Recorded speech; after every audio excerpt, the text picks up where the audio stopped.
Well, welcome back to the show, everyone. I am back, and I have taken a 3-month hiatus from the show for a very good reason. But I just am so excited to be back. I just want to thank you for tuning in, tapping in, and supporting my show, listening to the show.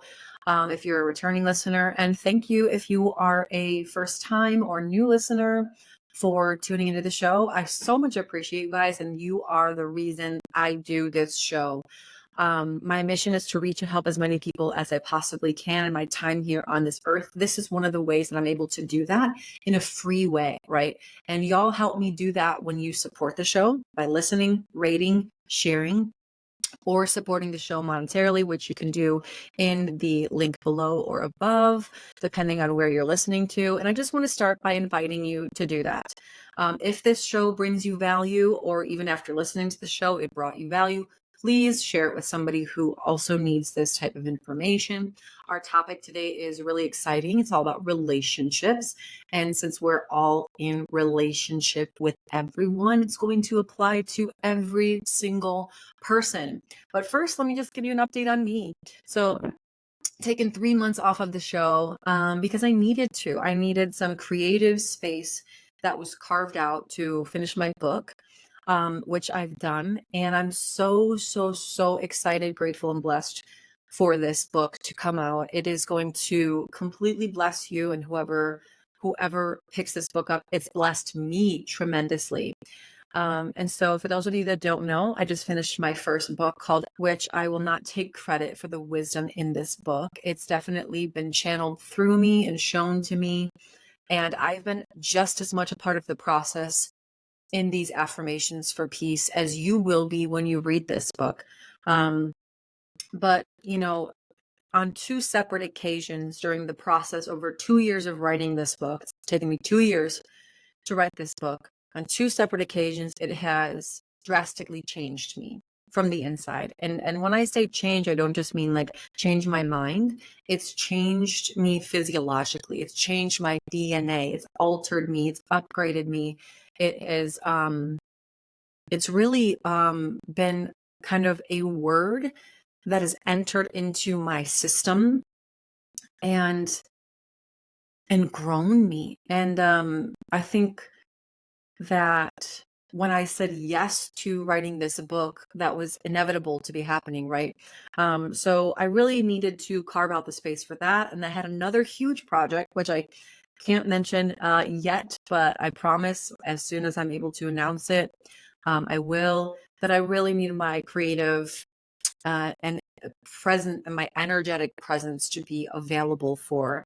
And so I've just finished those two, and I am ready and excited to delve back into the podcast. I just wrapped up actually a couples retreat that I was a part of. And that brought me to the topic for today and some other topics for further episodes that we will dive into. But the topic for today's podcast is all about creating thriving relationships. And more importantly, what to know before, during, and after relationships, right? And this is particularly about intimate relationships, although it can be applied to all relationships because we are built and made and designed to be in relationship with one another. So when I say relationship, please know for the purpose of today, I am mostly talking about intimate partnership. But in general, when I say relationship, this could be relationship with anyone. So before we dive into the meat and potatoes of today, a couple of announcements. There is my upcoming retreat, Reigniting the Red Rocks, June 6th through 10th. We have a few more spots left open for this one. This is a co-ed, a 4-day co-ed transformational healing and growth retreat right in the Red Rocks of Sedona, Arizona. This event, guys, it's been the most profoundly transformational and epic event I've ever been a part of. And I don't just say that because it's my own retreat, but the program itself, which was, again, similar to my book, given to me from God. And I just kind of put it to work. And then he's helped in that process. I'm telling you, I've never seen transformation and healing and just empowerment, powerful breakthrough like this in 4 days. And not only that, but the transformation lasts, right? I've been to many Tony Robbins events. I've been to other growth and motivational and even holistic healing events. And I've never seen the type of change, transformation, and healing that I'm seeing at my own retreat, Reigniting the Red Rock. So please, if this is something that you've heard me talk about or seen online, please head to the website, sparkflc.com/retreat, or you can just email me or schedule a call right from the site so we can talk about, make sure this is the right fit for you at this time and where you are in your journey. Because you do have to be at a certain spot in order for it to be just as transformational as it has been for so many others before you. So a couple spots left for that. Again, the dates are June 6th through 10th in Sedona, Arizona, Healing and Growth Retreat. If you are feeling called, please take action now because it will sell out. Check out the site for some new online courses. There's a package of meditations on there as well. And if you are interested in coupling one of those online courses with the immersion coaching that I offer, what I'm doing right now is an 8-week immersive life coaching where you would pick one of the focuses, mind, body, spirit, from the online course, and then work with me one-on-one weekly along those courses. So you really, really can integrate and have accountability for moving through the course, getting the materials, completing the assignments, and then of course, putting into action the materials and the learnings in the course. So check those out on the website too, under the products tab, and let's get into it. So today we're talking about relationships. Now, in the next coming episodes, I'm going to be starting a series on truth, particularly as it pertains to relationships, right? But also I want to get to a macro level of talking about truth in the world and how we're navigating and seeing and accepting and honoring truth in ourselves, in relationship to others, and then of course in the world as a whole. And so let's start here, taking a deep dive on relationships, how to create thriving relationships.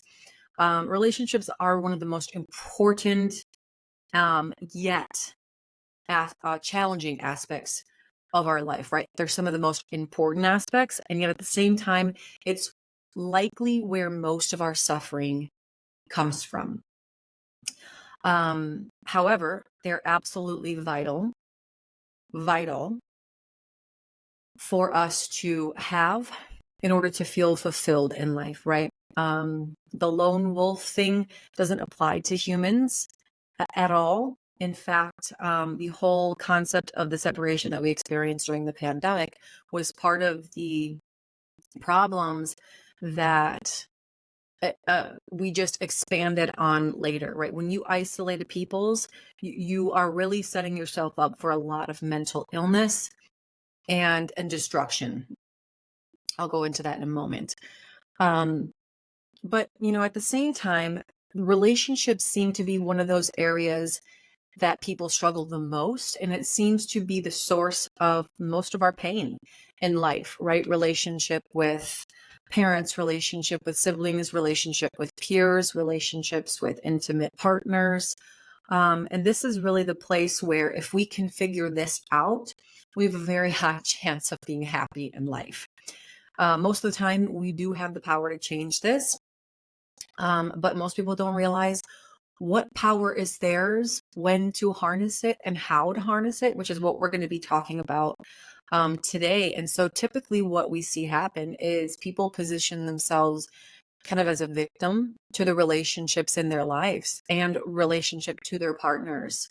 And it becomes a major source of contention in the relationship, because if I'm the victim, someone else needs to be the suspect, right? And in relationship, that doesn't work, right? We can't have a thriving relationship if it's me against you. So if I'm the victim and someone else has to be the suspect, that means I'm pointing my finger saying, you did this to me, you're to blame, and I'm powerless, basically. So today, what I really hope to do is to help to show you that you hold the power in the majority of your relationships to be happy, right? It's so important that we don't put that burden or responsibility on our partners, because when and if we do, we will 99% of the time be unhappy, right? Because we will be a victim and nobody likes to feel powerless. So, but the problem is that, you know, generations and generations and generations, we weren't taught most of the work that needs to be done both before, during, and after inevitable breakups in relationships, right? We were taught more so follow this path in life, right? Go to school, meet somebody, get married, buy a house, have kids, have the career. This is your formula for a happy life. And then we see what I believe to be the cause of a midlife crisis is that when people reach that place where they've done all those things, okay, I've checked all the boxes, I followed the formula, I did what everybody told me to do that would acquire me and obtain me a happy and successful life. Why do I feel miserable? Why am I so unfulfilled, right? And that's a deeper topic too. But then that midlife crisis goes, well, if all of that was supposed to be true and yet it's a lie, what am I doing? What have I just done with all of my time? Who am I? And in the process of that discovery, you may find that you're someone that you didn't realize you were, and yet you got with your partner under the concept and contents of who the other person was after you've done everything that everybody told you to do.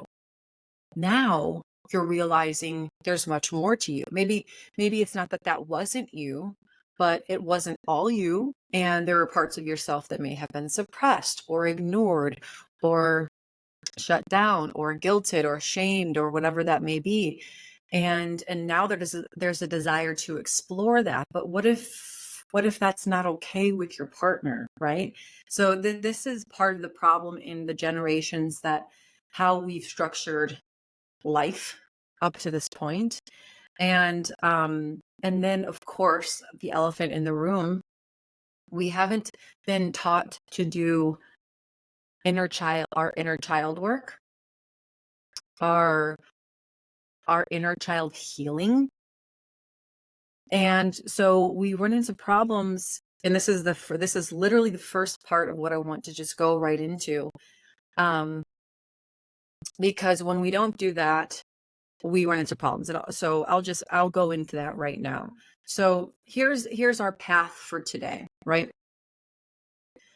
I don't want to spend too much time talking about the way that the world has been set up, because it's dysfunctional and full of dis-ease. I don't find it productive to talk about all the ways that we went wrong. I find it productive to say, here's how it needs to be and why it needs to be that way, right? And why the old way didn't work. I think we all know why the old way didn't work, because it didn't allow you the sovereignty and the freedom to explore what's true for you. Who are you really, right? And that takes some time. So our path for today is going to be kind of a before, during, and after. How to prepare yourself for your partner, for your life partner, if that's something that you desire. I'm sure it is if you're a human being. How to navigate partnership when you're in there, right? And then, of course, how to manage those inevitable breakups, and what to do and what course to follow afterwards to get back on your feet, heal, and move forward with the good lessons that you received from that experience. Okay, so let's dive in. How to prepare yourself for your partner. So I started talking about this, but the world doesn't condone or support a proper healing journey before getting into a relationship. It says find your partner, get into a relationship, and just do it, right? Just do that thing. The problem is that most of the time we are in a place where we don't even realize what wounds we're carrying with us in a subconscious place. Because we're looking for a relationship when we're in our 20s, young 30s, right? And all of us have some childhood stuff and some parental stuff that we need to deal with before we're able to get into a partnership or a relationship under our own terms, right? We've had now many, many years witnessing a father and a mother, or a father or a mother, one or the other, or both. And we've developed beliefs and experiences of what love looks like, what femininity looks like, what masculinity looks like, what those two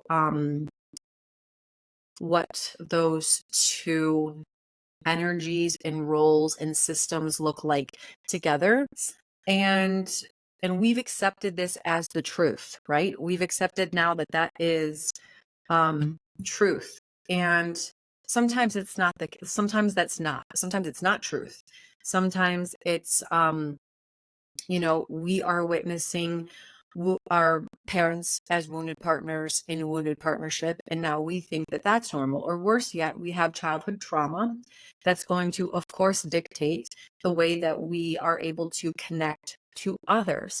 If I have a wound of abandonment, right, then I'm going to be connecting with other people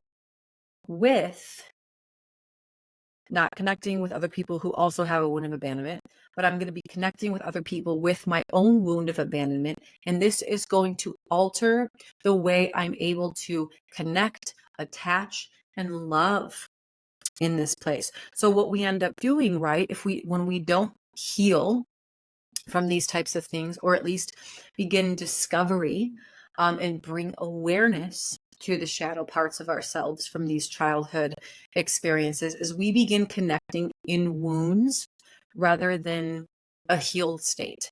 And usually how this looks like is that we attract certain partners based on our traumas. For the example of the wound of abandonment, right?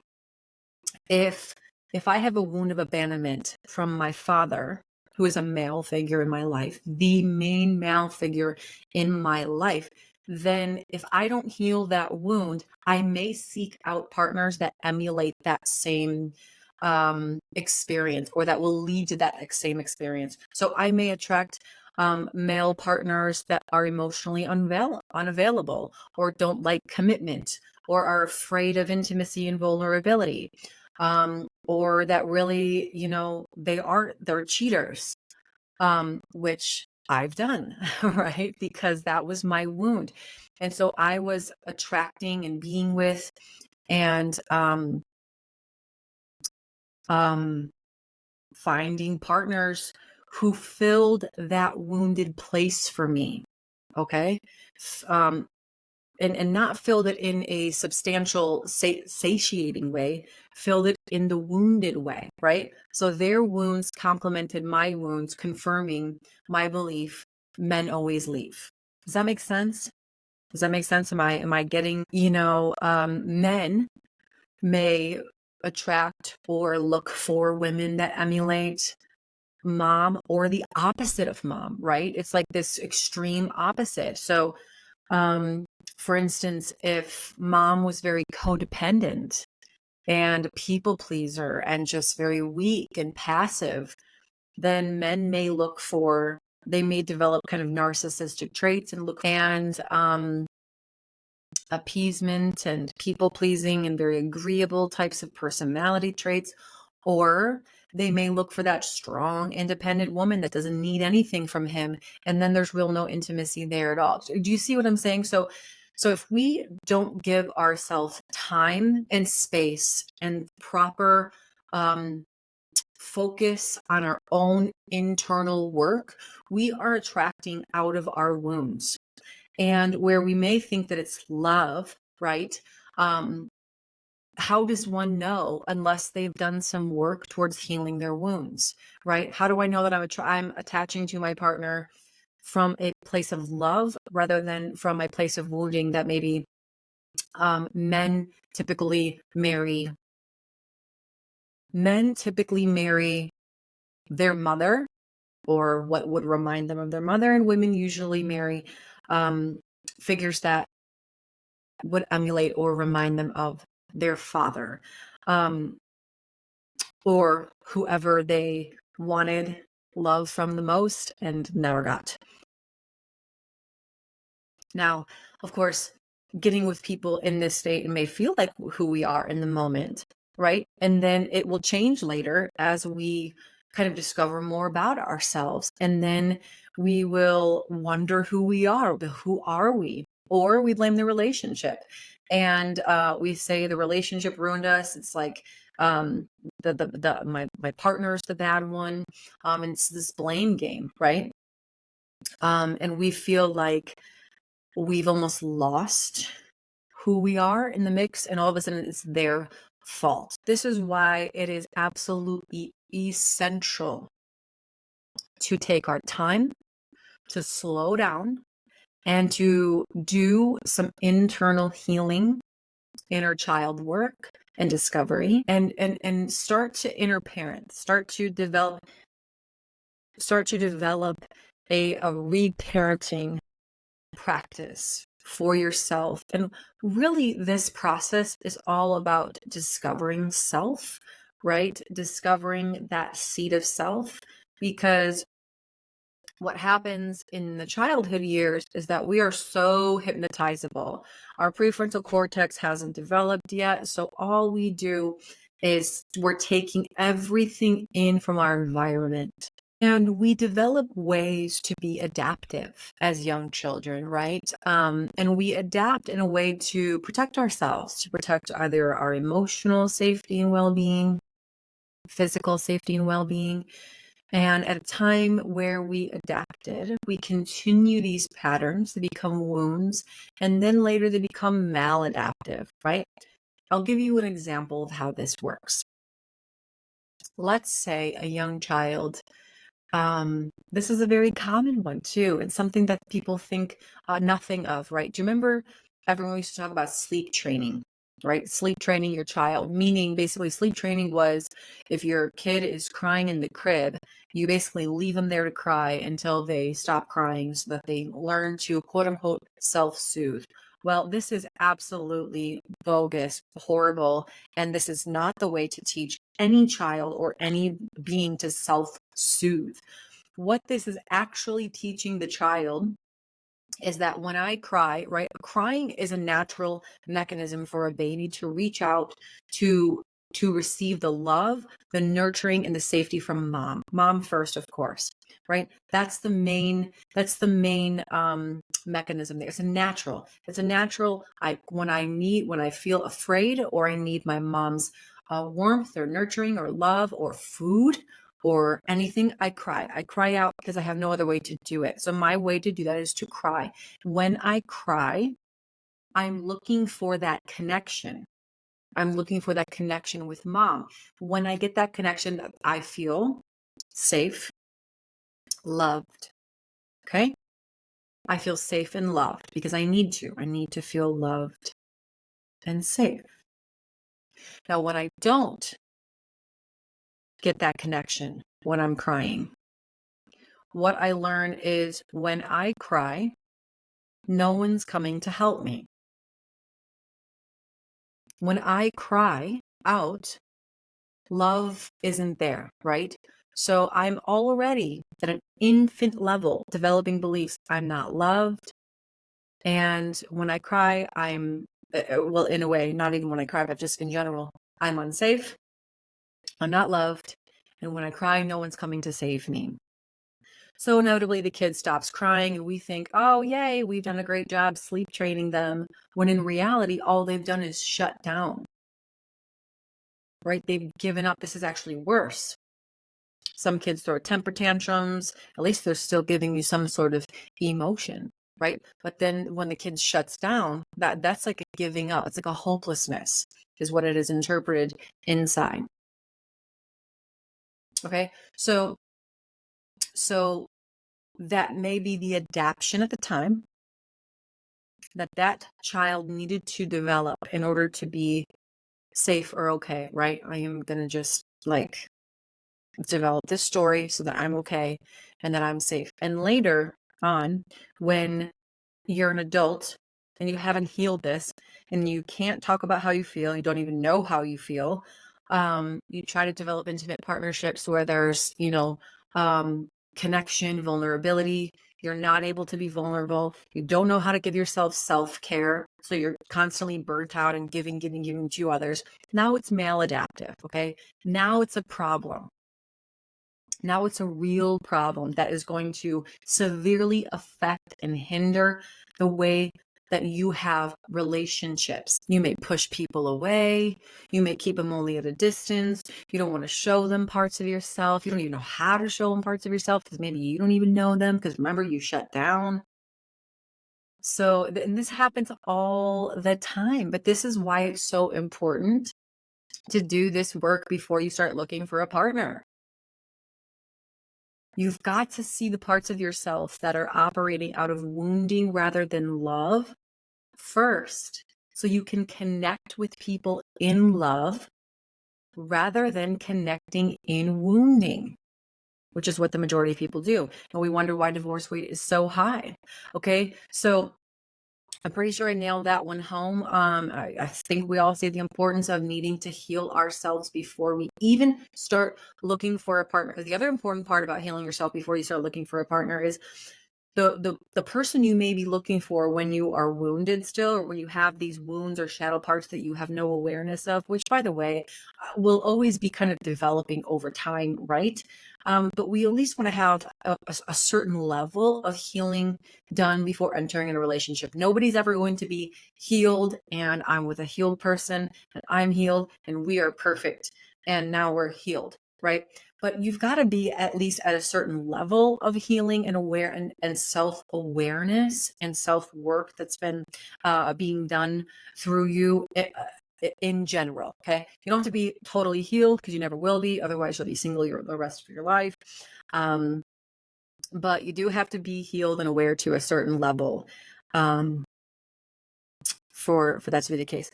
The other part of that is that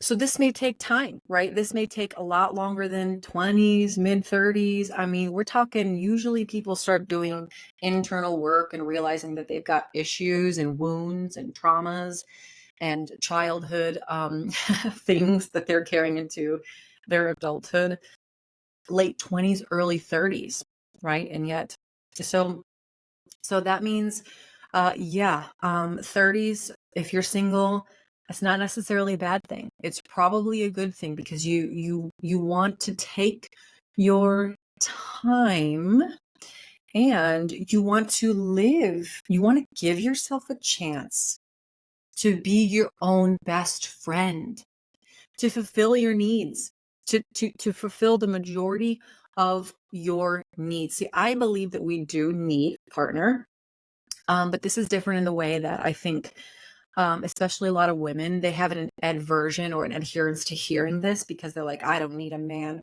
I can do, I'm an independent woman, which is great. You know, more power to you. Could I do most? The truth is that actually, I just got to be honest with this one. I think that's a bunch of bullshit. It's bogus. Can I do everything by myself? No, I can't. If I could do everything by myself, then I wouldn't need anybody and I could be alone and I'd be happy. Nobody can do everything themselves. That is why we need other people. If we could, we wouldn't be in a world filled with other people. We would just be by ourselves in a vacuum. Okay. And that's not the way the world is. That's not the way God created it to be. So I believe that we do need a partner because in a way they complete us, right? Not in a way of codependence. Let's talk about that. But first of all, I should be the source of fulfilling my needs. Meaning, not necessarily that I meet every single one of my needs, but that I'm responsible for getting my need. Oh my gosh. I'm not responsible for meeting all of my needs, but I am responsible for getting my needs met. Okay? I'm not responsible for meeting all of my needs because I can't, but I am responsible for getting my needs met. That's my responsibility. That's my ownership.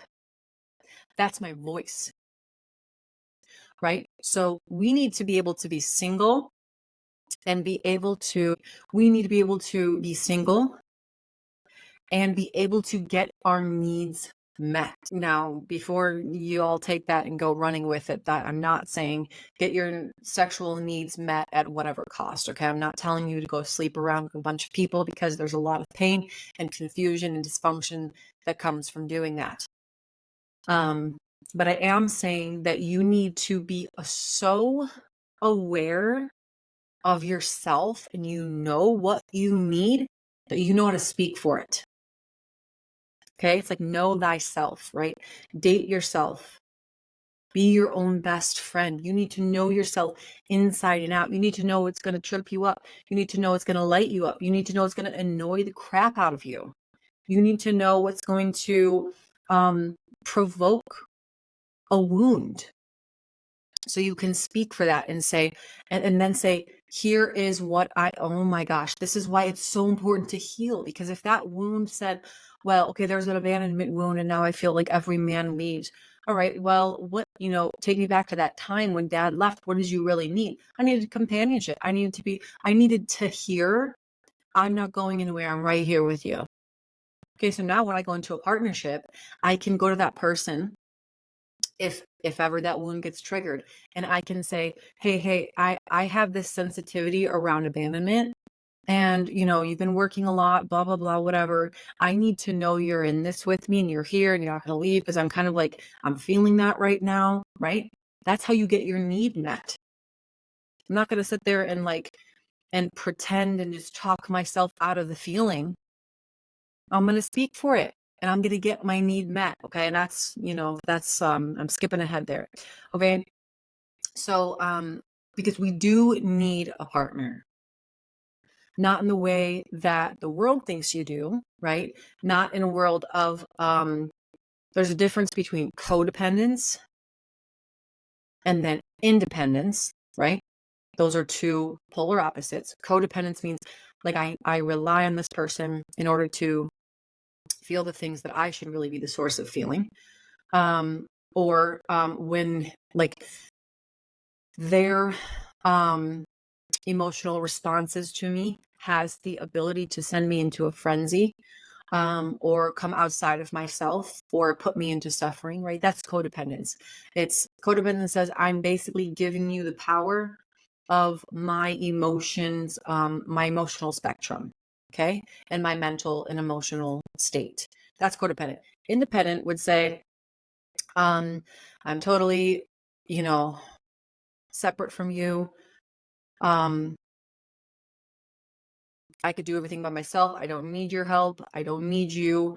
You feel whatever you feel. I feel whatever. It's kind of like the opposite, right? Interdependence is this place where we need to come to that says, I'm responsible for what happens in here and how I navigate that, and how I speak for it. But I'm also going to allow, this is part of vulnerability, right? This is part of feeling safe enough. Oh my gosh, this is why healing is so important.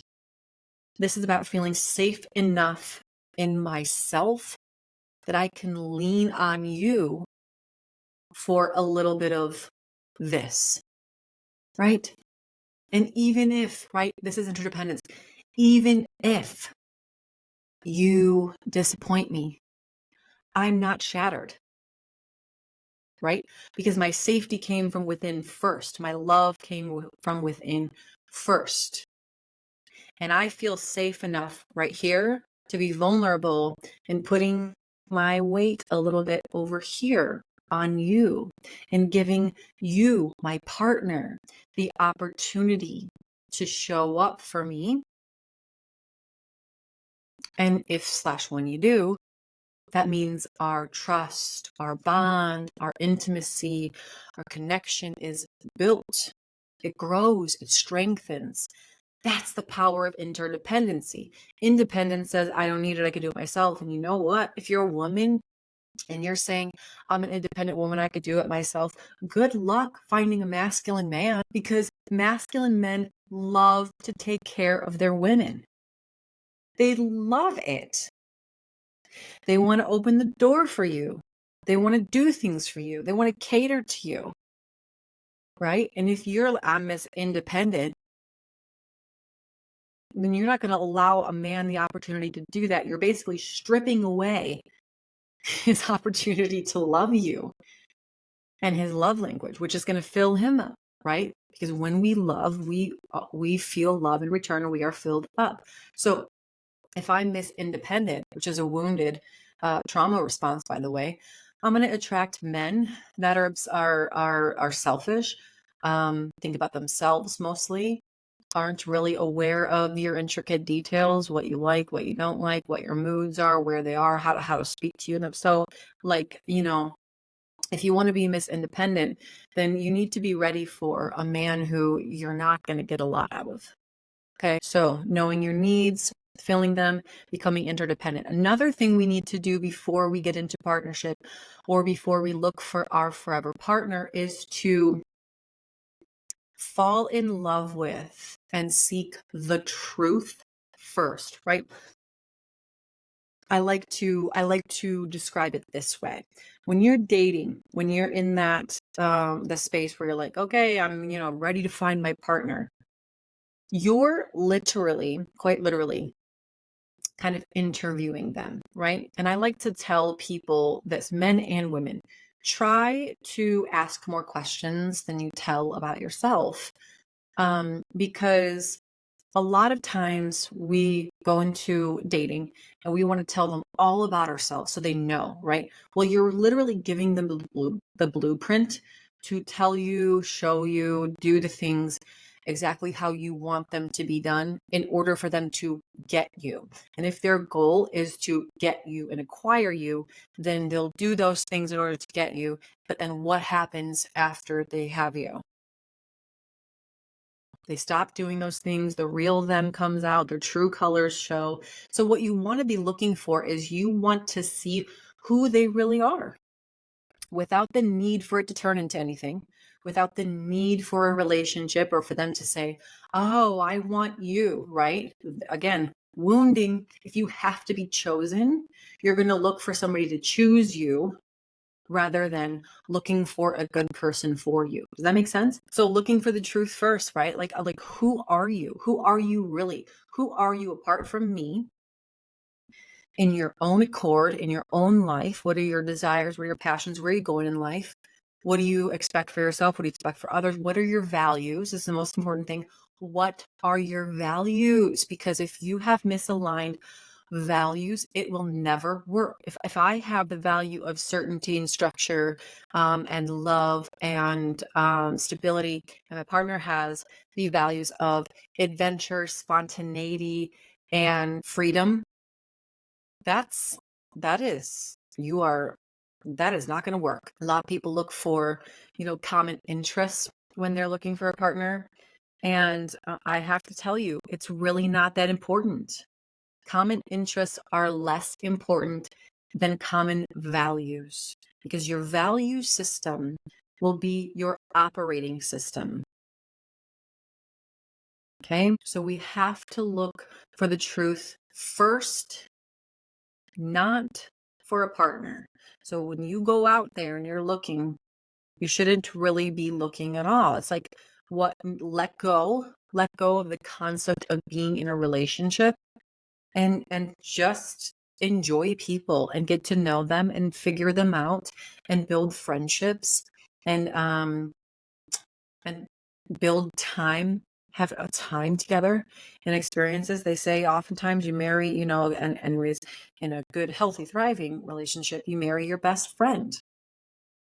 So it's like you really need that foundation of that friendship first And in order to have that friendship first, you can't be obsessed with and looking for the relationship.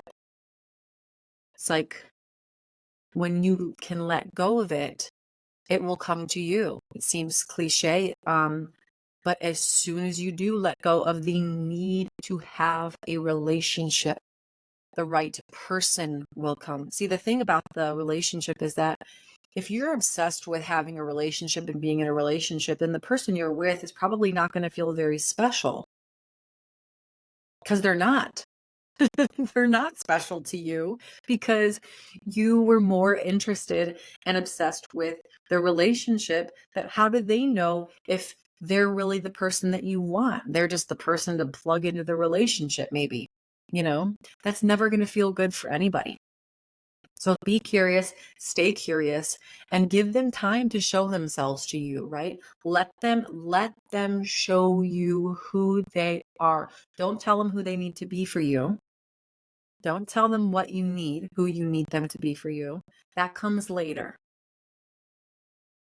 right? Show them who you are and then look for who they are and genuinely, organically, who you are and who I am. Does this make sense? Is this going to work? Right? And I don't want to change you, right? There's a difference between change and growth, by the way.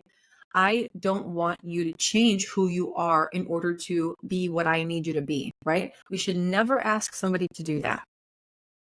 Asking somebody to grow, totally different story, right? Because growth doesn't require you to change who you are at your core. It just empowers and encourages you to be more of that. Oh my gosh. Me asking you to grow is not me asking you to change the core of who you are. It's me asking you to be more of that. The best version of what you're capable of that. Me asking you to change is saying, I need you to be a certain way in order for me to be happy, in order for it to be okay with me. In which case, you're with the wrong person. You need to go find somebody else. Because if somebody needs to change who they are in order to meet or match who you are, that's not your person.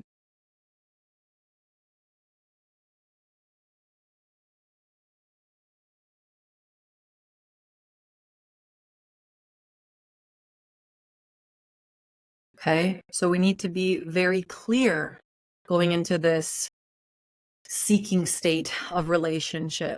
Not about what kind of person you want, but how you want them to treat you, to look at you, to know you, to see you. Do you want to be valued? Do you want to be seen at a deep, deep level? Right? In which case, you need to be very ready to be vulnerable and transparent and raw and open. A lot of people make this list of my partner needs to be tall and have dark hair, and he needs to have a career, and he needs to have a good relationship with his family. And hey, listen, all that's awesome, great. I hope you find that person, and I hope that person, your person, has those characteristics, if that will add to the list. But how do you want to be in relationship with that person? These are better questions, right? How do you want to be in a relationship with them? Do you want to have a lot of intimacy? Do you want to have a lot of time? Okay. Do you want them to, cherish you and hold you and nurture you? A lot of women will say they want a man who devotes a lot of time to them and has a really good career and makes a lot of money. And it's like, well, listen, honey, chances are you're going to have to give one of those things up to some extent if you want one of them. You want somebody who's obsessed with you and wants to give you a lot of time, and you want somebody who works hard and makes a lot of money. That's probably going to take a lot of time. So how much time is he really going to have for you? Right? It's like we need to be clear about what we want the relationship to look like and what types of values they need to have in order for us to feel safe, feel seen, and feel loved. Right? It's creating a safe space. I also highly encourage people to open their minds to different personality styles and perspectives and opinions, um, and to embrace different personalities in terms of intimate partnership. Um, I mean, keeping the common values in place, but totally different personalities. My partner and I, we are so much the same in in many ways, but we have some very, very drastic differences. And the cool thing about that is I love those differences, because if we were the same in the ways that we are different, then we would have a very different relationship, right? I would probably work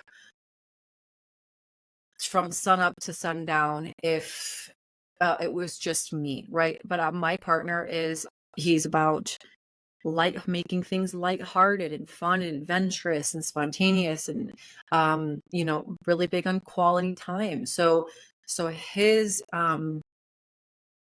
importance of that helps to balance out my importance of my mission, my work, and healing and helping and deep philosophical conversations.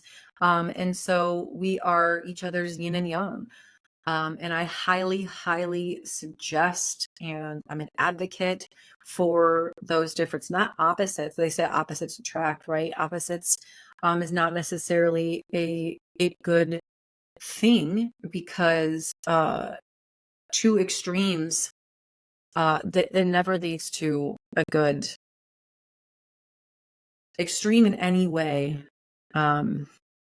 Even with polarity, sure, it can be very fiery at times on the upside, but it also can be very fiery on the downside too. So it's like caution with the opposites. Have those common values, but accept and embrace the different personalities and perspectives and opinions and ways of doing things, because this helps you grow as a person as well, because your partner should do just that. They should expand, and they should be an avenue for you to grow and expand yourself. That's what a divine partnership does, right? It doesn't complete me to say, I'm not me. Oh my gosh. Our partners are not here to complete us in a way that says, I'm not me without you. Our partners are here to complete us in a way that says, you make me more powerful and more of who I am with your presence.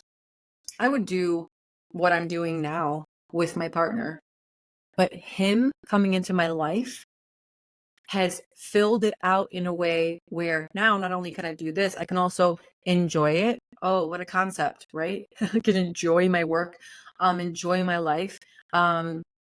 And he makes me, his presence, just his presence, he doesn't make me, but just his presence in my life creates a more clear, motivated, energetic, strong drive in myself, just by his presence. And that's what a divine partnership should do, is they should complete you in that way. So it means 1 + 1 = 3, not 2.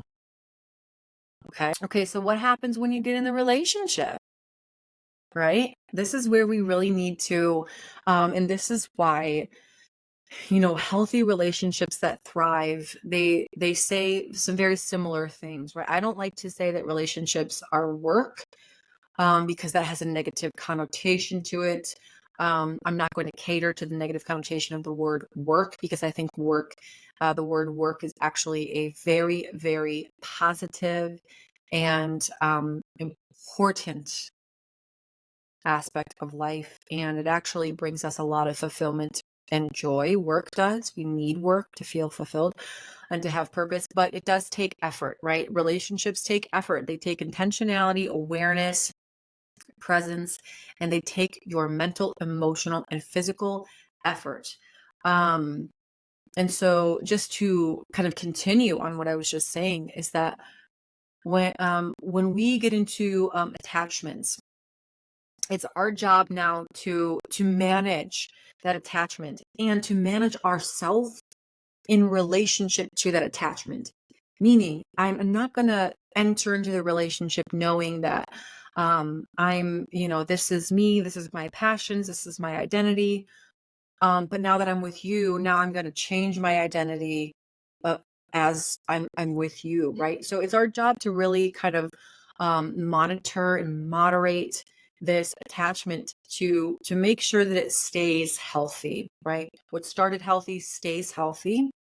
And in that, we really don't put too much pressure on our partner to be our source of happiness or our source of kind of completeness, right? We really keep them in the position where they belong to complete you in a way that enhances who you are and what you're capable of doing with their presence. And if you notice that it ever begins to cross into an unhealthy threshold, right? We have the opportunity and the responsibility to speak for that and to say, hey, I'm hearing a lot of this lately. I'm hearing um, a lot of negativity around, I don't know, my work or maybe my friends, right? I'm spending time with my friends and you're getting mad at me about that. But we have to be very careful about that because I still need to remain me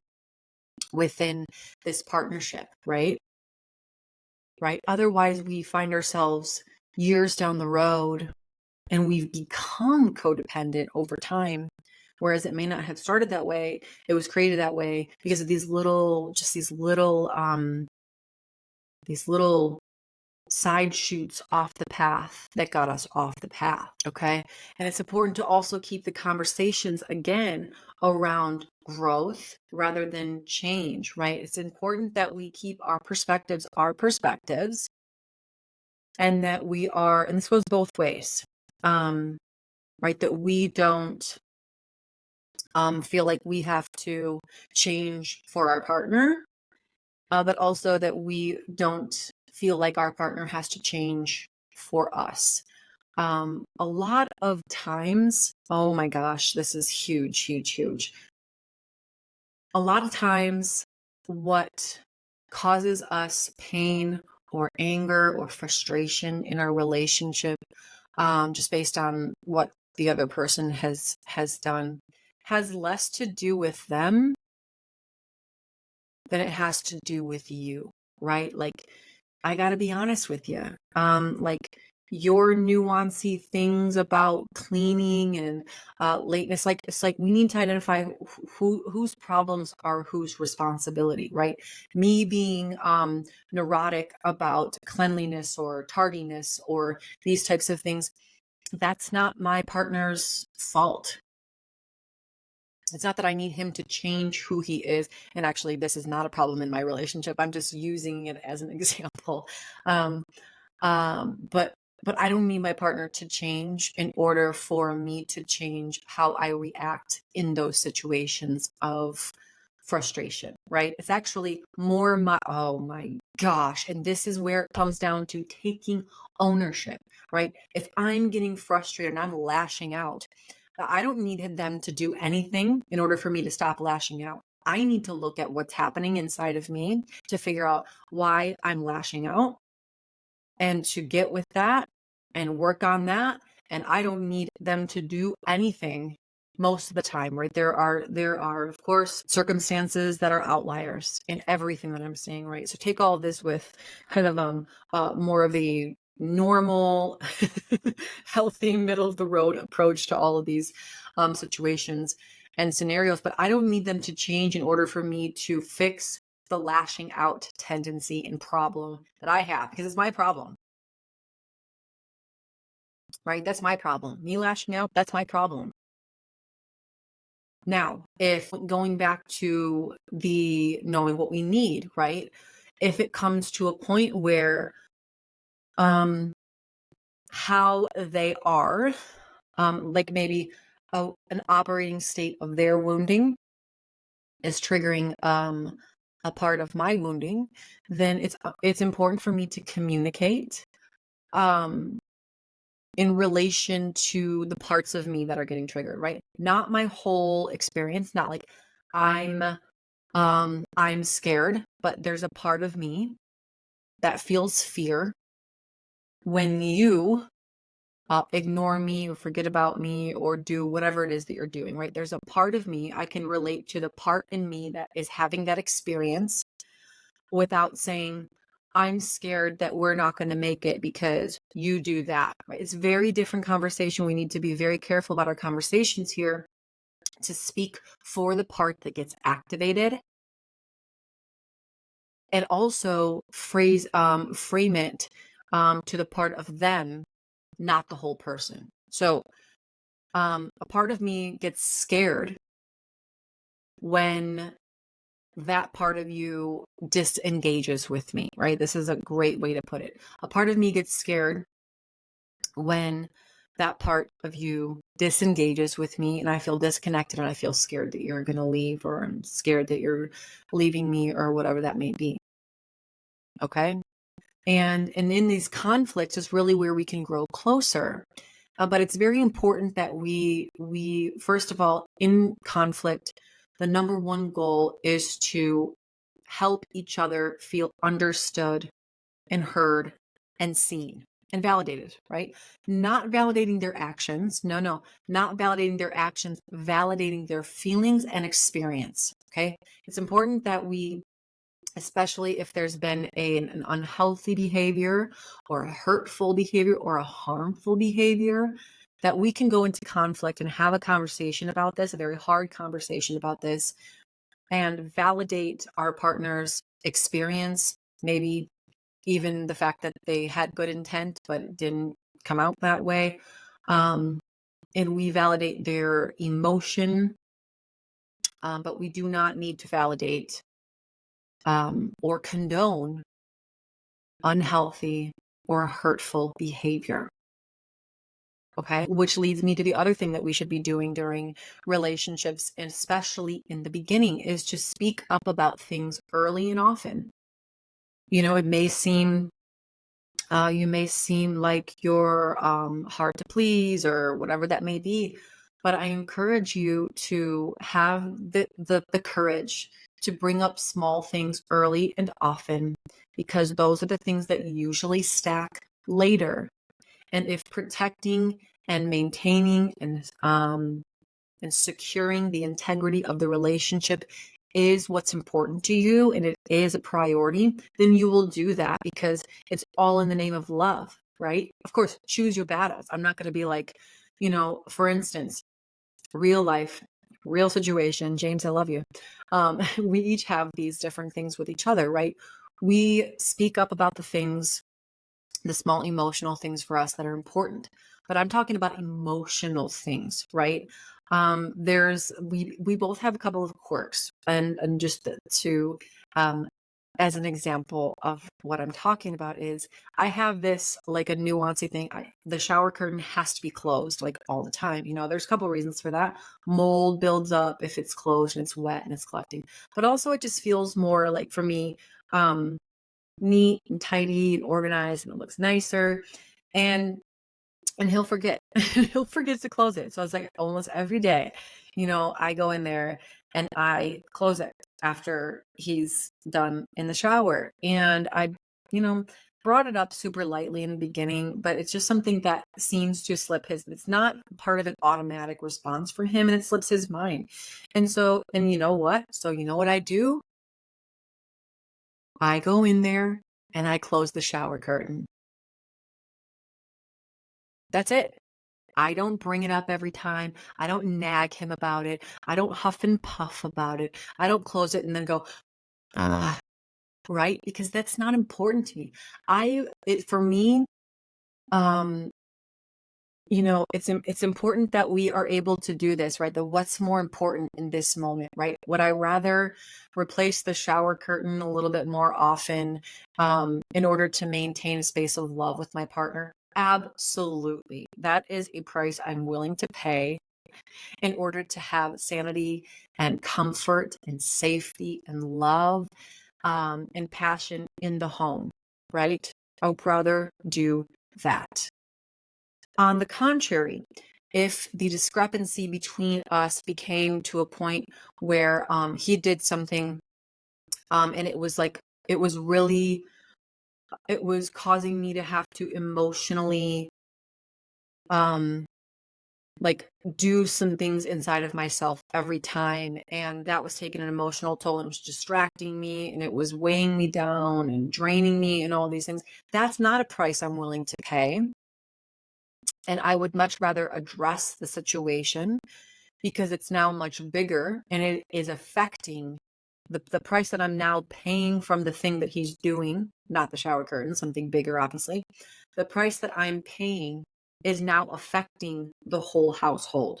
So it wouldn't make sense for me to just bite the bullet and go on about it, because now it's not only going to affect me individually, it's going to affect the amount of love and passion and safety and connection we're going to have in the home and in the relationship as a whole, right? So we have to be able to decide the difference between being nitpicky and just critical, hypercritical, versus when we're speaking up about things that we know are damaging for us over a long period of time. This is why it's important to know thyself, because you need to speak up about these things early and often, so that you can honestly avoid a lot of future battles. If you know something is going to lead you to shutting down or pushing away or triggering you even further or putting you back into a wounded space, you need to speak up, have a conversation, and speak it with love. And remember to speak from your experience to them, not to say you did this, you always do this, it's your fault. It's to say, here's my experience, here's what's happening inside of me, right? This is me being vulnerable against this, me taking off the garments and showing you my insides, right? It's me inviting my partner in to my home inside, right? Just come and take a look inside. And this is my experience. So that, number one, we can actually grow closer in this conflict, but you understand me. We can avoid things like this in the future if you really understand me. And that's how you do it, right? Because at the end of the day, our main motive, our main priority is this entity that we've created, this relationship, because it's an entity of itself, right? Our goal here is not to be comfy. Relationships, when we're doing them in a deep way, are not comfy. They're very uncomfortable. They will provide and push you into parts of yourself that you may not have even realized are there. They will cause you to face yourself in new ways, and they will cause you to step up in courage in new ways. But if your goal is to be comfy, don't be in a relationship. Be by yourself and then learn how to, be with yourself. Your main goal in this relationship is to protect the integrity of this space. And by integrity, I don't mean like moral compass. I mean integrity meaning like the structure of this, right? The original strong structure and integrity of the system. That's our main goal. Another thing we need to do during relationships is make daily deposits. Make deposits often and early. Make them in the beginning, make them in the middle, make them after 10 years, make them after 20 years. Make daily deposits. What do I mean by daily deposits? You are responsible for learning your partner's love language and what fills them up. And then you're responsible for doing that, right? Lift them up, encourage them, spend more time talking and lifting them up and speaking life into them, rather than fighting and bickering and tearing them down and telling them how they need to be different, and if they were only this way and they need to do this more, do this less. Okay, make daily deposits. You want to know why? Because those daily deposits become something that the relationship can draw on in times of conflict. So when there is a conflict, You're not already at a deficit or a void, or you're not emotionally bankrupt. The relationship isn't emotionally bankrupt. So you have things to draw on. So if I come to my partner and say, I'm really disappointed that whatever, he's not going to go into a shame mode and think and say, oh my God, she's going to leave me. She doesn't love me. Everything I do is wrong, because he's got plenty of evidence to say otherwise. And he has plenty of evidence back here to hold up the fact that, okay, yeah, she's just disappointed in this one experience that we just had. It's that simple, right? It's that simple. But when you're at a deficit and you're bankrupt, you have nothing to pull on. And so those conflicts, even if they're small, they become a lot bigger, or they feel a lot bigger. And that's when small things become big. And that's why it's important to, number one, address things early and often. But number two, make deposits early and often. Okay. And in those conflicts, it's important that we take responsibility for our own hurt too, right?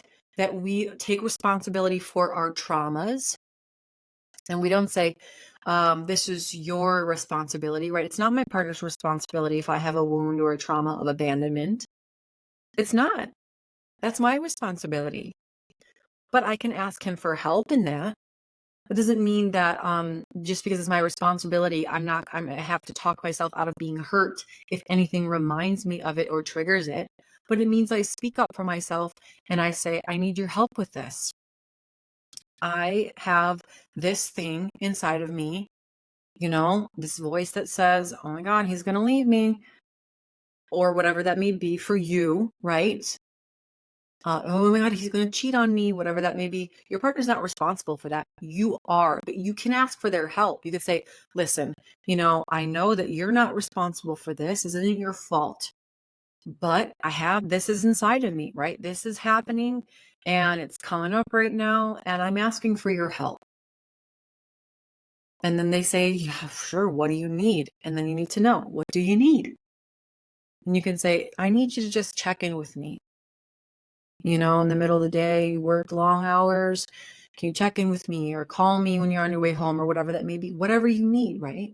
You're asking for their help in it. And then you still have to do your own internal work, of course, with that trauma, but you're not making them responsible for it. You're not saying, you never call me, you always do this. And who knows who you're talking to over there, all of a sudden making accusations, right? And they're like, now you're painting them in a certain light that they're not. And that's going to cause anger and resentment, because it's like, I'm not that person, but you're painting me as this person, and nothing good comes from that, right? So it's not their fault that you have these insecurities or these traumas or these wounds, right? But you can ask for the help, because that is, again, another part of vulnerability. An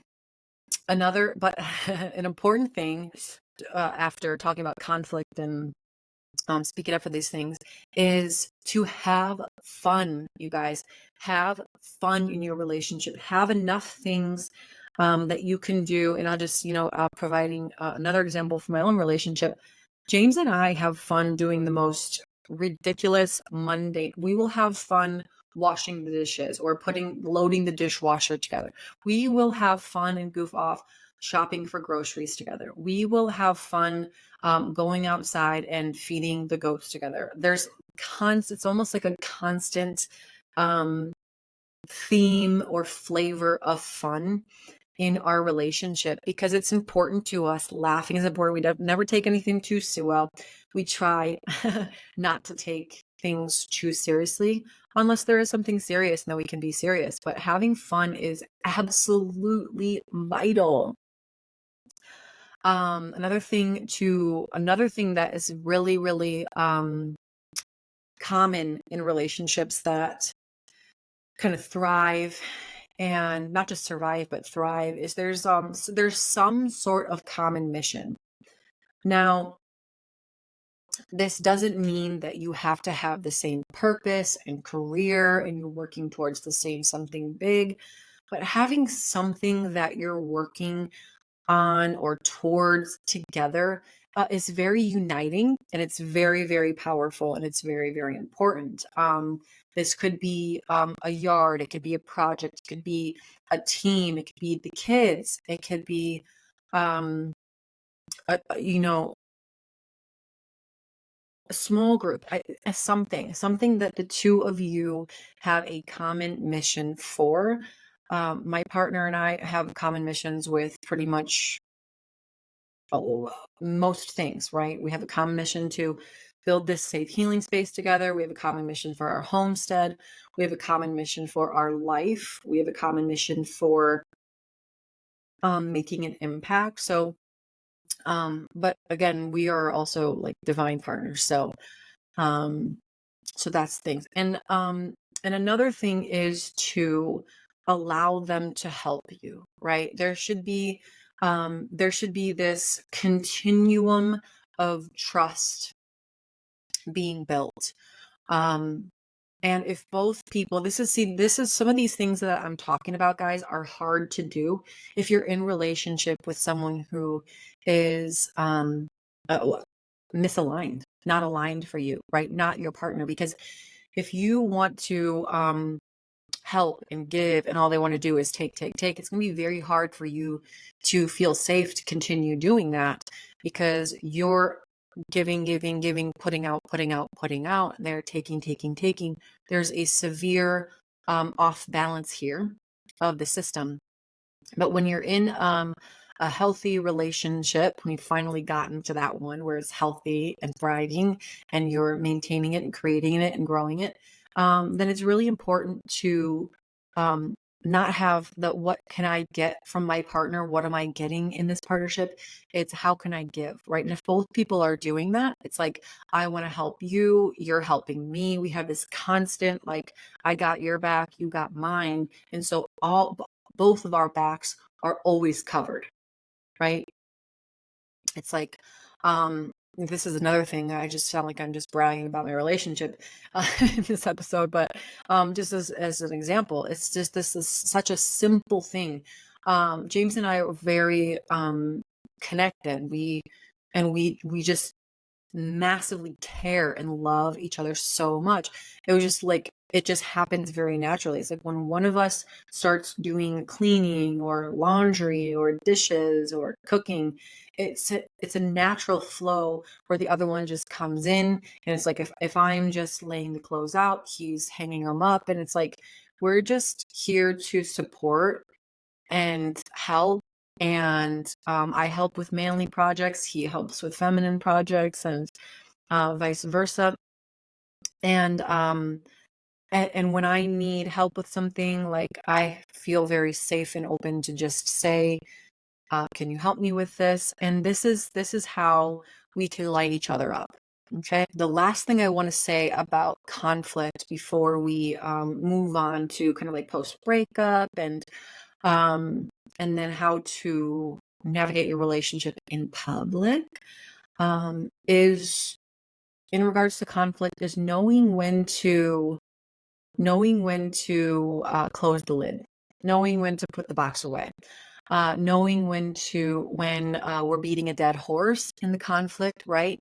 And knowing when to kind of walk away or get some space from it. And it's really important to speak on that in your relationship. If you see it going to a very harmful place, where maybe we're getting to an emotional place where we may not be able to control ourselves as well, we may need to retreat, take some space, give it some breathing room, and then return to it when we're able to. Or it gets to a point where it's like, okay, we're definitely going to have to disagree. We're definitely going to have to agree to disagree on this one, and that's going to have to be okay. If we need to revisit this later in a different way, then we will. But like, we just gotta close this, right? There's some couples that have fights that drag on for like literally months about the same thing, and that's just, it's so damaging. It's like, if we can't get past this, then we need to seriously consider leaving the relationship, because you can't have these types of things being drug into the future, causing resentment, which usually is a reason for breakup. Okay, some proactive things you can do is set aside intentional time to talk about your relationship. How's it going? Give a little status update. Where is it going? How is it going? Um, what are you guys happy with your partner? What could I do more to light you up? What do you want me to do less of? What do we want to do more together? Having these intentional kind of visionary talks about the relationship are really, really important because it helps you both stay on the same page. A lot of times couples, um, they avoid doing those things and because they feel like, oh, we're good, we don't need to do that. And that may be true at the time, but even a 2 millimeter shift in different directions will cause you to end up miles apart one day. So a lot of couples then wake up 5, 10, 15 years down the road and they're like, whoa, like, what are we doing here? We're basically just roommates, right? You're doing your own thing. I'm doing my own thing. Where are we going with this with this relationship? Especially when kids are in the picture, it's very important to do this because the kids become the priority, they become the main focus, and the partnership and the relationship becomes, background noise. And then the kids grow up and they leave the house, and then you're like, who are you? Who are you? What are we doing now? We don't have a friendship anymore. We don't have this relationship because the kids were our relationship. So these types of intentional talks are very, very important. In addition to those intentional talks, I also encourage things. This is a secret. This is a secret that not many people talk about. Keep your private affairs private, right? When you're fighting with your partner, the first person you go to shouldn't be, your friends to gossip about it, or even your parents, right? If you have an issue, in your relationship or with your partner, the main and first person you should be addressing is your partner. Okay. And if counsel is needed, if advice is needed, it should really be shared in a way that is a more neutral and only sharing what is basically essential in helping you navigate the situation, right? It's like how you seek counsel in a way to say, help me come back to baseline emotionally. How can I see this differently? Help me, give me advice on what to do, what to say.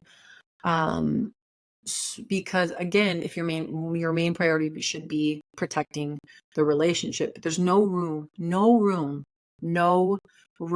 for gossip about your relationship to other people in your relationship. There's no room for that. It kills a relationship. Sharing about your relationship and opening up and seeking help is one thing. Gossiping about your partner is absolutely a zero tolerance no-go. There's no perfect partner that will ever compliment and do everything right for you, right? All humans are capable of disappointing you. And so really my invitation in relationship with somebody is to pause, slow down, and assess what it is you can live with because it's who they are, right? And is that okay for you? Is that okay for you? And it's okay if it's not. It's okay if it's not. You just need to be truthful, right? The best gift we can give our partner is our truth. Nobody likes to wake up one day and hear about all these things that your partner didn't tell you about, and you're completely in the dark and you're totally caught off guard, right? That would be awful. So being truthful is number one important here, especially when it's hard. It's more important when it is hard. because those are usually the deeper parts of you that are true. Most people think they want something comfy and comfortable and easy. But the consequences to that and the damage in that is worse later. Because I may choose what's comfy now and choose to live a lie in a way. And inevitably, because it always does, the truth always does come out. When the truth does come out, now I have years of confusion to sort myself through. I work with couples that are in this place, been married for 12, 20 years. And now they're at a place where they're like, well, I was that person at the time, but I never was able to show them this part of me or this side of me. And it used to be okay before, and now it's just not. It's just too much, right? And their partner's sitting there like, I thought everything was fine. I thought we were great. I thought you were in love. I thought I was in love. Like, how do I wrap my head around that? Right? And that is a devastation. And this happens when people try to stay together for the kids, right? They stay together for the kids until they're like 18, 19, 20, and then they get divorced. And now the kid, who's no longer a kid, is a young adult and can consciously think and say, what the frick? Has my whole childhood and upbringing been a lie? This is why truth is more important than anything. Truth is the most important thing. Not your feelings. Unfortunately, your feelings are not the most important thing. Truth is. Because truth is love. So share your truth. Not as it is the truth, okay? That's two different things. Share your truth from your own experience, because your truth is not the truth. It's just your truth, meaning it's not really a truth at all. It's just your experience. This term, share your truth, I kind of have disconnected with and come to dislike, because I can't say I'm sharing my truth. There's only one truth. There's only reality. Right? There's only truth with a capital T. Everything else is just my opinion, my experience, my feelings, my reality based on my the sum of all my life's experience and my personality and my where I want to go in the future. Right? I'm creating that in my mind.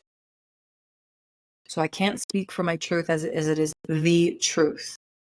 I can't say you hate me. No, I'm feeling disliked right now. I can't speak for that like it's the truth. Okay.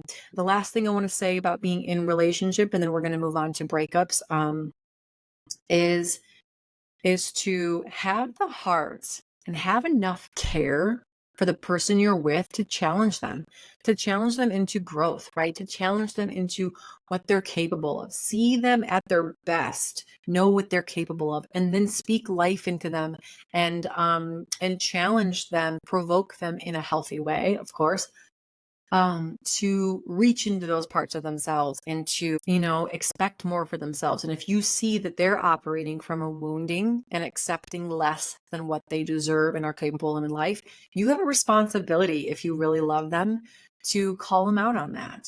Not shame them for it. You're not shaming anybody, but you're saying, I'm sensing that you don't think you're capable of doing that. And I think you are. You need to go for that and figure it out and encourage them. Be their biggest cheerleader and coach. Couples who do this thrive, and they reach places and states that they've never reached before just by being in partnership with their person. Sometimes just being there is enough to inspire them to be more for themselves. And that's beautiful. But sometimes it takes a little bit of encouragement as well. Okay, so let's move now to the inevitable happening that all of us experience, which is breakups, right? Breakups are another catalyst for us to be faced with an opportunity for continued growth, right? Because now we have to kind of do an analysis on what went wrong in the relationship. We have to reflect on how we showed up, how we chose them, what went wrong, all these things, which we can do. But we don't want to post-mortem and dissect this thing to death, right? So again, the first thing we want to do when we exit or decouple or experience a breakup is to, again, go back to the items and the focuses of before you were in a relationship, right?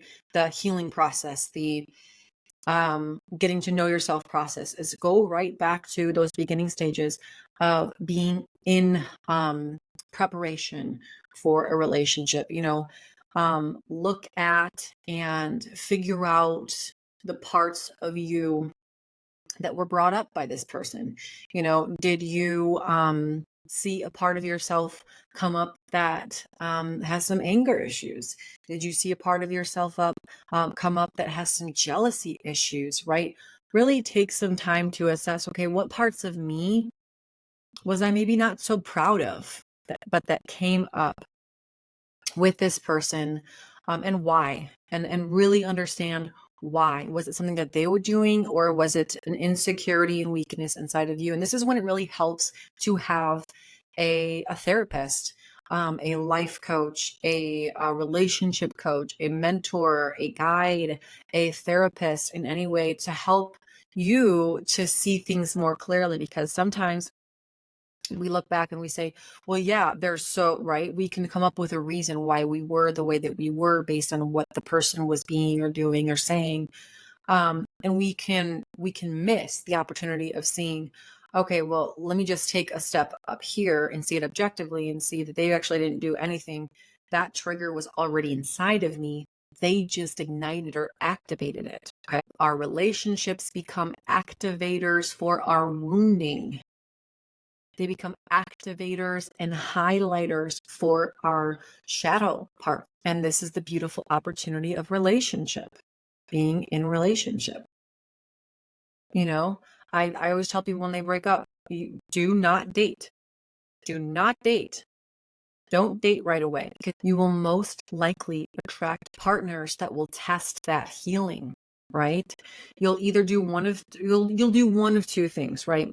You will attract people that are the exact opposite of your ex who you're now the ex with, or you'll attract people that just fulfill that hole that they just created, right? It's like filling just a void now, right?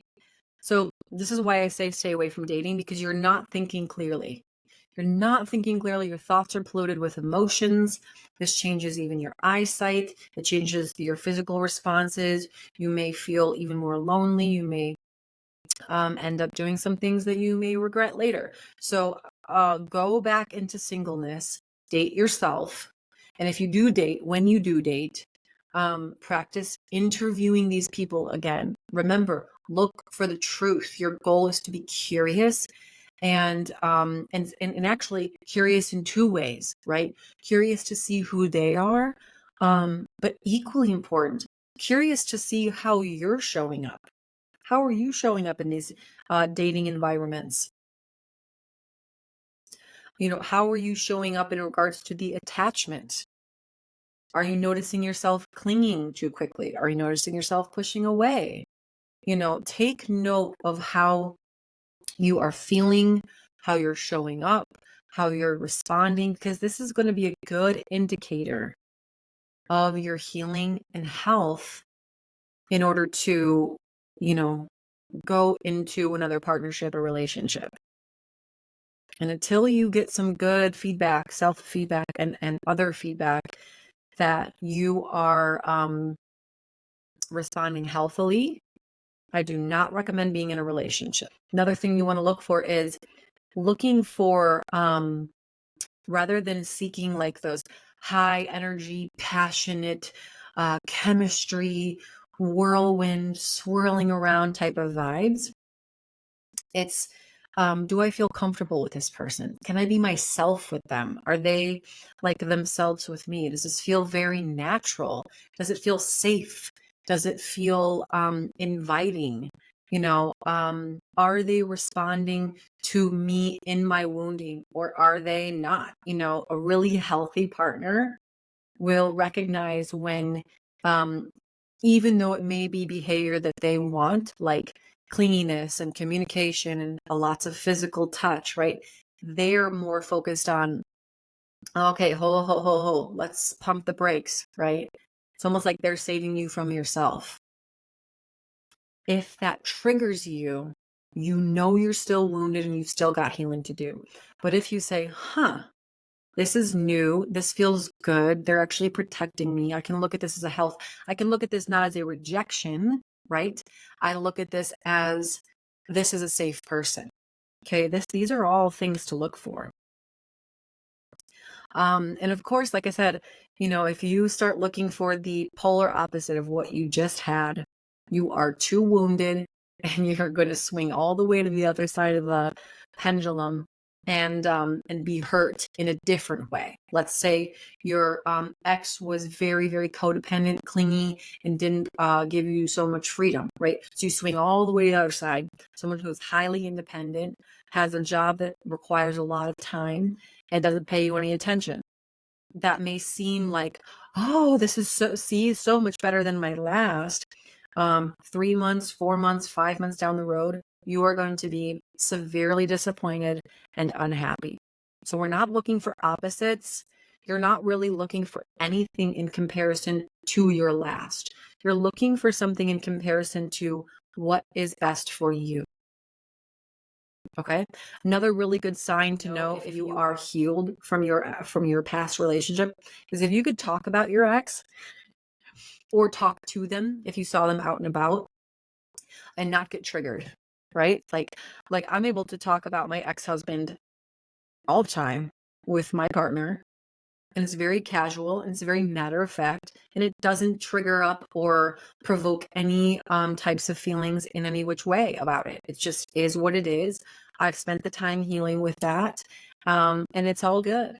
It's all good. It's just an experience to reflect back on, and actually be extremely grateful for. So when you can get to a point where you're grateful for your ex, and you can talk about them without being emotional or swearing or name calling them, which is extremely immature, by the way. So please avoid doing this. Or if you saw them out and about, could you have a civil conversation without getting, anxious or freaked out or whatever that may be? And actually, this might not be a healthy thing to do for those of you who have been in abusive relationships. Talking about them maybe one thing, and it's part of the healing process too. But so soon after the relationship and seeing them about, if you've been in an abusive relationship, it's probably not a good thing for your healing journey. So I would actually avoid that person for quite some time until you get to a place of a fuller sense of healing. And something most importantly is just move slowly. Right? Post breakup, your goal should not be looking for a relationship. It just shouldn't be. If it is, that might be why the previous one actually ended, because you're looking for a relationship and there was no real love there. So to get to a place where you're not actually looking for a relationship, you are reconnecting with yourself in order to more fully understand yourself and the world, and what do I want in life, right? Who do I need to be for me? Who does Sarah need to be for Sarah all by myself? And then be that, own that, step into it, and be fully that. Because when you can be fully yourself, you will attract a partner who loves the full version of you. And this brings it all full circle, that in order for relationships to be successful, you have to focus on yourself first. You have to be self-sufficient, self-sustained, self-love, self-awareness. You need to have a voice for yourself. You need to take responsibility for yourself. And this is sovereignty. This is interdependence. This is how relationships work. We are made for relationship. We're made for attachment. But healthy attachment versus unhealthy attachment is two totally different things. And this, a couple podcasts ago, or if you want to go back and look at that, I made a whole podcast on the attachment styles. But even if you didn't watch or listen to that one, if you just listen to this is all about building, maintaining, and growing healthy attachment. And you do that by coming into a place within self that is healthy, intact, and that where you derive the majority of your emotional needs, be it peace, love, validation, being seen, being heard. All of those things come primarily from within, okay? When you can do that, not only did you just release a burden off of your partner, because let's face it, even if we don't verbally say certain things like, this is your responsibility to see me, energetically, we put that out to our partner and they feel that. And they feel the stress and the weight and the responsibility of that. And whenever that's present, it's tainting the pool of love between the two of you. And if the main thing is to protect relationship, then the main focus will be loving and being truthful with yourself, and then giving that a voice. Okay? If you can get those main overarching concepts down, I promise you, you will have better relationships. You may lose some relationships because that's the nature of how the world works. And as you become more aligned with who you are and what you want and who you want to be, and then the person that would complement who you are, you may lose, you may have to, I don't like to say lose, you may have to accept that there are certain relationships in your life right now that don't align with that version of you. And it's to no fault of theirs.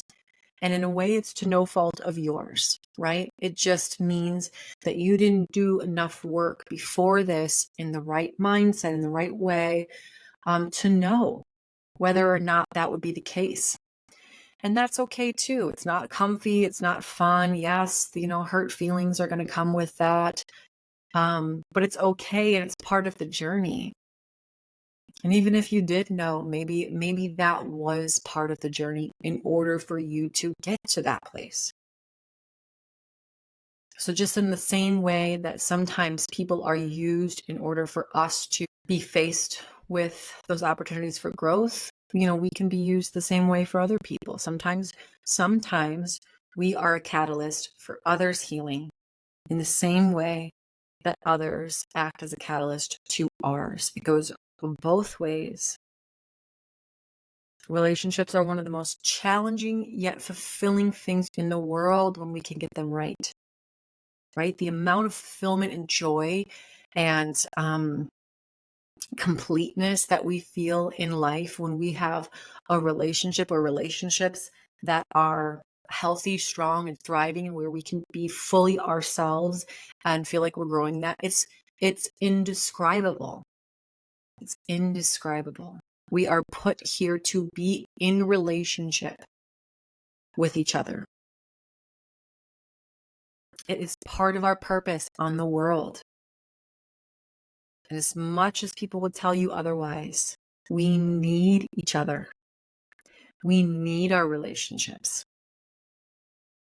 So learning how to navigate this area of our life is crucial and vital to us feeling fulfilled.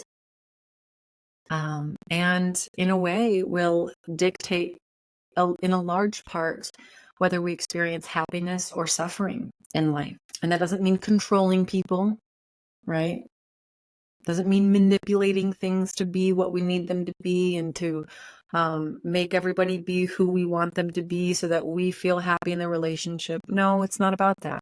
It's about managing yourself in relationship to others in order to create a better experience for yourself and for others. You cannot make someone or a relationship fill every need for you, but they do fulfill some of your needs.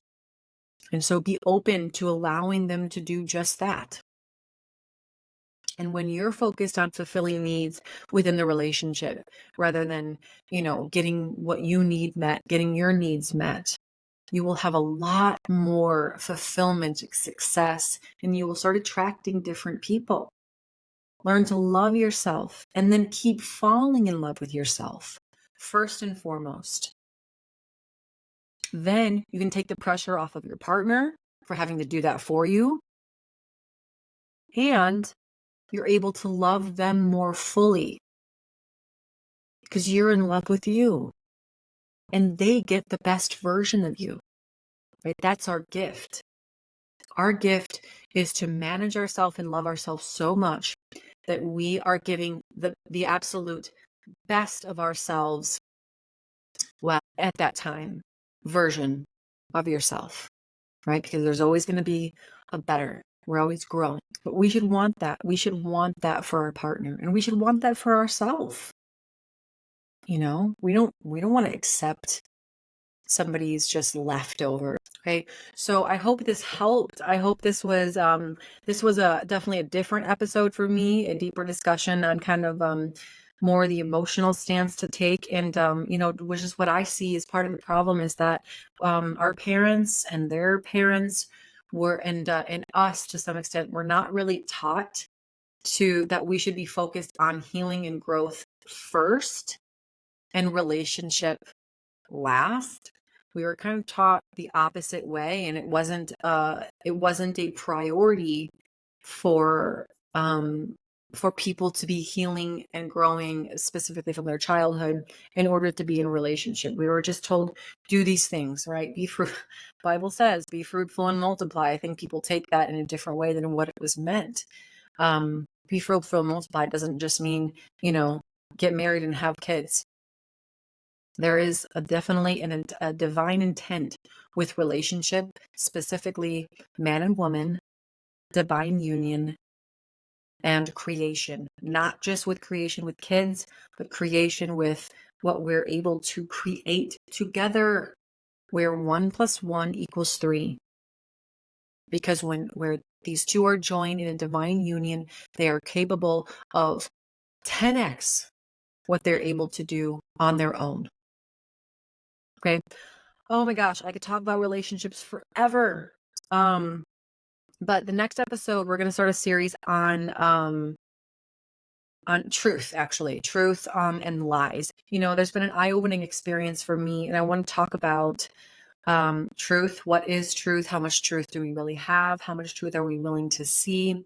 How our ability of truth affects our entire experience of life and what we know, and so much more. So again, thank you guys so much for listening. It's so good to be back on the show.